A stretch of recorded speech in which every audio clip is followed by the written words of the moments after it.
Pia imekuwa ni siku ya furaha ambao tumekuja pamoja ili tuweze kutangaziwa rasmi kwamba tumepokea askofu mteule wa kuchukua hatamu kutoka kwangu aendeleze jimbo la Kitui, ambaye tuko naye hapa, Askofu John Mwandi, ambaye amekuwa ni msaidizi wangu kwa njia ya kipekee Vicar General, na ni atakuwa anachukulia hatamu za uongozi kwa miezi 2 au 3 ijayo. Tumshike mkono, ni furaha kubwa kwa jimbo, kwa nchi yote. Nashukuru Baba Mtakatifu kwa kumchagua.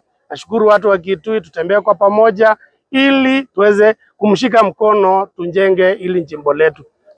Ndio mteule askofu wa jimbo la Kitui na ninaitwa John Mwandi. Nimekuwa Vicar General hapa Kitui.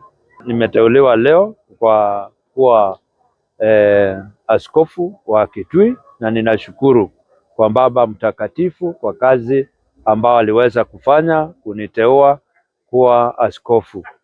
Ninataka kutoa shukurani kwa Mungu, pia kuona ninaweza na akanipatia hii wadhifa. Ninaahidi kwamba nitafanya kazi pamoja, hasa ile kazi tuliweza kuanzisha pamoja na Askofu Joseph Mongela. Tutashikilia hiyo kazi kuenda mbele na pia kuleta kazi zingine mpya ili kanisa ya Mungu iendelee na mbele. Nitafanya kazi na watu wote ambao wako katika hii jimbo la Kitui na kwingine, ili tushikane mkono pamoja, kazi ya Mungu iweze kuenda mbele.